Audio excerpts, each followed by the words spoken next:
Hello guys, আসসালামু আলাইকুম। আমি রাবেয়াস ডেইলি ব্লগ থেকে রাবেয়া বলছি।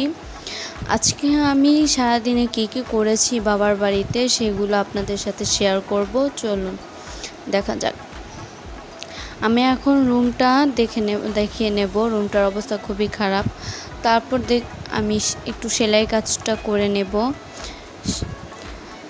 আমি সচরাচর আমার বাড়িতে সেলাই কাজটা করি, কিন্তু বাবার বাড়িতে আসার পর একজন আমাকে অর্ডার দিয়েছে এবং কি আমার বাড়িতে যেতে যেতে সপ্তাহখানেক লেগে যাবে, আর তার অর্ডারটা খুবই দরকার, খুব তাড়াতাড়ি লাগবে। তাই ভাবলাম ছোটো বোনের মেশিনটা দিয়েই অর্ডারটা কমপ্লিট করি। যাই হোক, মেশিন চালানো অবস্থায়, কাজ করা অবস্থায় আমি আপনাদের সাথে আর কিছু কথা বলবো। আপনাদের যদি আমার ভিডিওটা কোনো অংশে ভালো লাগে তাহলে আপনারা আমাকে লাইক দিবেন একটা। আর যদি আমার চ্যানেলটি সবার আগে পেতে অবশ্যই সাবস্ক্রাইব করবেন এবং বেল আইকনটি প্রেস করবেন।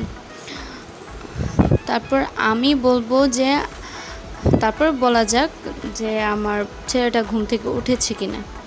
না, আমার ছেলেটা এখনও ঘুম থেকে ওঠেনি, এখনও ঘুমিয়ে আছে। ও নানু বাসা হোক আর দাদু বাসা হোক, ও ঘুমাতে অনেক পছন্দ করে। সকালে ঘুমটা তোকে ভাঙানোই যায় না। তার মধ্যে আমি ঘরটা দেখিয়ে নেব। ঘরটার অবস্থা খুবই খারাপ, এগুলো সব গুছাতে হবে। আমার বাবা দুধ নিয়ে এসেছে চা বানানোর জন্য, এখন সেটার জন্যই রেডি করব। আমরা দুধটা কেটে নেব। দুধটা কেটে নিয়ে আমরা দুধটা বসাবো। আমরা দুধটা কেটে নিয়েছি, এখন আমরা দুধটা চুলার মধ্যে বসিয়ে দেব। দুধটা চুলায় বসানো হয়ে গেছে, বরফটা গলতে থাকুক। আমরা এতক্ষণে বলি যে আপনারা অবশ্যই আমার জন্য দোয়া করবেন। বরফটা গলে গেছে।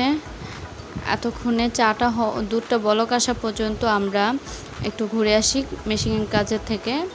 তো কাজটা করতে করতে আমি আপনাদের আবারও বলি, আমি এই কাজে তেমন প্রফেশনাল নই। যদি আমার এই কাজের মধ্যে কোনো ভিডিওর মধ্যে কোনো প্রকার ভুল থেকে থাকে আপনারা অবশ্যই আমাকে কমেন্টে জানাবেন, আর আমার ভুলগুলোকে ক্ষমা দৃষ্টিতে দেখবেন। আপনাদের দোয়ায় ইনশাল্লাহ আমি আরও ভালো ভালো ভিডিও করতে পারবো। আপনারা অবশ্যই দোয়া করবেন যেন আমি ভালো ভালো ভিডিও করতে পারি। এখানে আমাদের চাটা হয়ে গেছে, এখন চাটা আমরা ঢেলে নেব। আম্মুর চাটা ঢালা হয়ে গেছে, এখন আমারটা ঢালবো। এই সময় শর্টটা আমি অনেক পছন্দ করি, চায়ে পড়ছিল না, আম্মু আবার চামচ দিয়ে শর্টটা ফেলে দিছে। তার মধ্যে আপুরা চলে এসেছে। আম খেতে অনেক ইচ্ছে করতেছিল, ফুপ্পির বাসা থেকে আম এনেছে, সেই আমটা সবাই মিলে খেলাম। এখন আপু এসেছে। আপু আসার পরে ঘরে সকালবেলা আম্মু টুকটাক রান্না করেছে, কিন্তু আপু আসার পরে আম্মু ভাবলো একটু মুরগির গোশত রান্না করা যাক। তো আম্মু বললো আপুকে রান্নাটা করতে, তাই আপুকে রান্নাটা করতে বলছে।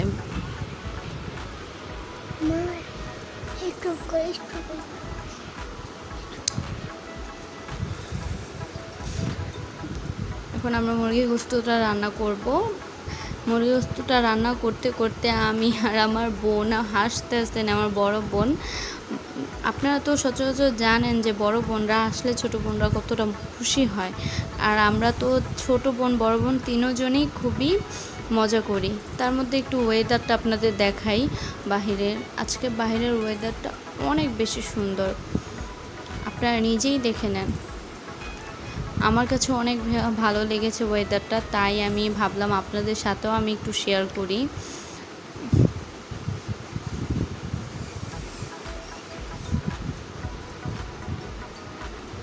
এখন আমরা আবার রুমে চলে যাব এবং কি রান্নার কাছে চলে যাব। আমাদের মশলাটা কষানো হয়ে গেছে, এখন আমরা গোশতটা দিয়ে দেব। আমার আপু ভুল করে দুটো পা আগে দিয়ে দিছে।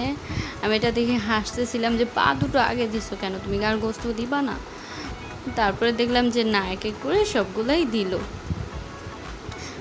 আপনারা সবাই গোশত রান্নাতে পারেন, আমরাও পারি, তাও আমি এই ভিডিওটা করতেছি বলেই আমি এটা দিয়েছি, না হলে এটা দেওয়ার কোনো দরকার ছিল না। আমি সারাদিনে ভিডিও দিয়েছি, এই জন্য আপনাদের দিয়েছি।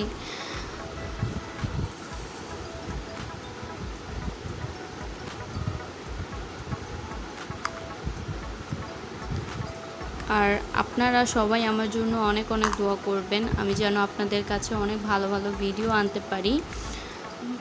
আর অবশ্যই আমার ভুলগুলোকে আপনারা ক্ষমা দৃষ্টিতে দেখবেন, আর ভুলগুলো অবশ্যই আপনারা কমেন্টে জানিয়ে যাবেন, কারণ ছোট বোন হিসেবে আপনারা আমাকে ভুলগুলো শুধরে দেবেন।